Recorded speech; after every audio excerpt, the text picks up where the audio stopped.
J'ai entendu un tzaddik comme ça, son élève il m'a transmis. Il a dit comme ça, il a dit ne vous donnez pas que la reine d'Angleterre, on risque d'apprendre qu'elle est partie. Pourquoi? Parce qu'il dit c'est l'équivalent, c'est moi qui résume, c'est l'équivalent du Rav Kanievski de l'autre côté. Et il dit de là-bas tout va partir, comme ça il dit. Quand elle va partir, tout va commencer à la dégringolade dans le monde. Donc notez, la reine d'Angleterre, voilà un tzaddik Nistar, il a dit ça. Non, c'est Edom.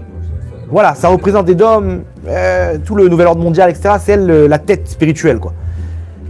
Quand la tête spirituelle d'un côté elle part, de l'autre côté il y a un déséquilibre. Donc là, si vous entendez ça, vous penserez à ce qu'on a dit.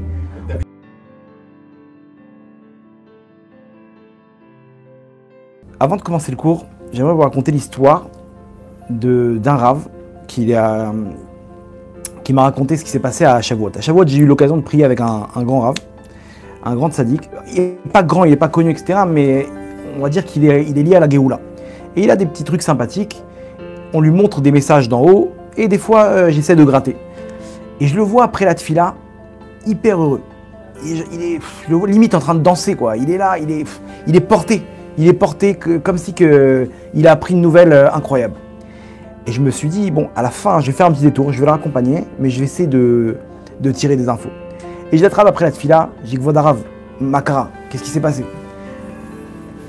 Le Rav, il me dit, bah, au Krachem, les tfila, et je vois qu'il essaie de s'échapper. Je dis, non, Vodarav, il n'y a pas une belle tfila s'il n'y a pas, comment dire, une bonne nouvelle. Là, il y a eu quelque chose, vous avez ressenti quelque chose, il y a quelque chose, la Géoula, les trucs. Et il me dit non, etc. Hachem Yazor, Hachem il a prévu beaucoup de cadeaux pour l'âme Israël, etc. Et je lui ai dit, dites-moi, Vodarav, je vous en supplie, on a besoin, on est tellement dans un monde. Alors, de quel cadeau il s'agit? Il m'a dit comme ça, il m'a dit à la fin de la tfila, il m'a dit, j'ai fini ma prière et je priais pour la Géoula, je priais pour l'âme Israël. Il m'a dit vraiment, je sentais, vous savez que la prière de Moussaf de Shavuot, c'est la plus haute de toute l'année. Au niveau des sphirotes, dans les sphères célestes, la plus haute, c'est le Moussaf de Shavuot. C'est là-bas le... Hein? Non, Moussaf, celle d'après.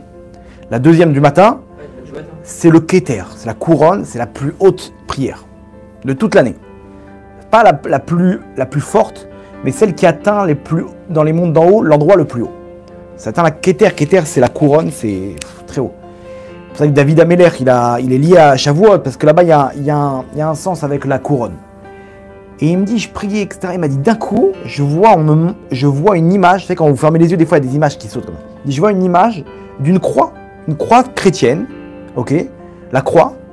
Il me dit, je vois cette image, en pleine tfila. Il m'a dit, je suis après une nuit d'études.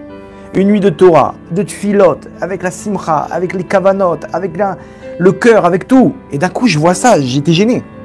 Et il me dit, et d'un coup, je vois comment la barre d'en haut de la croix, vous voyez la croix? La barre d'en haut, je vois qu'elle se rétrécit pour faire un T. Donc elle passe de la croix à un T.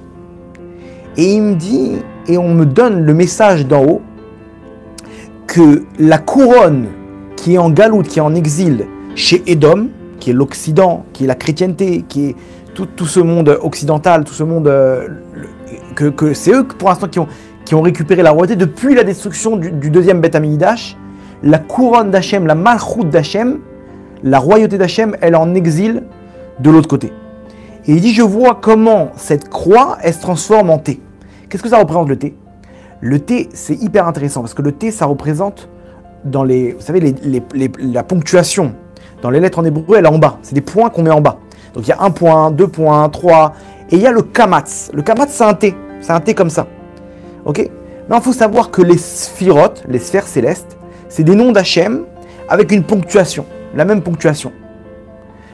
Et quand c'est le Yud Kevavke, donc le nom d'Hachem, avec le kamatz en dessous, donc le Yud, on lui met le kamatz. Le He, on lui met le kamatz. Ce T là. Le Vav et le He, on leur met le kamatz.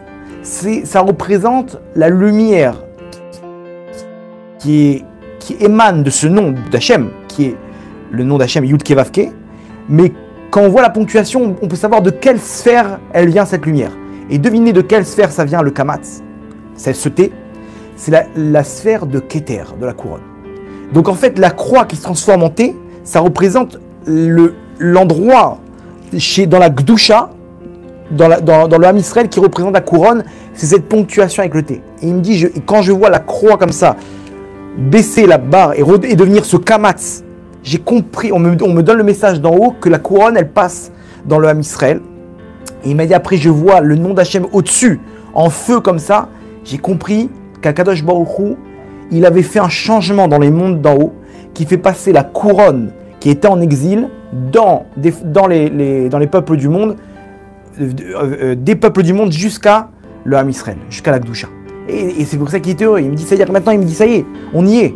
Il me dit, on y est. Là, maintenant, il m'a dit, les événements qui vont se produire, maintenant, ils vont être ni plus ni moins que la matérialisation de ce qui s'est passé dans les mondes d'en haut. Il m'a dit, on me l'a montré à Shavuot, et tu vas voir très vite ce qui va se passer. Il m'a dit ça, il dit, ouais, c'est pas possible. Et donc, je lui ai dit, je peux diffuser. Il m'a dit, dis pas mon nom, mais bon, c'est un cadeau pour l'Am Israël. Si Hachem il me le montre, pourquoi on le dirait pas aux autres?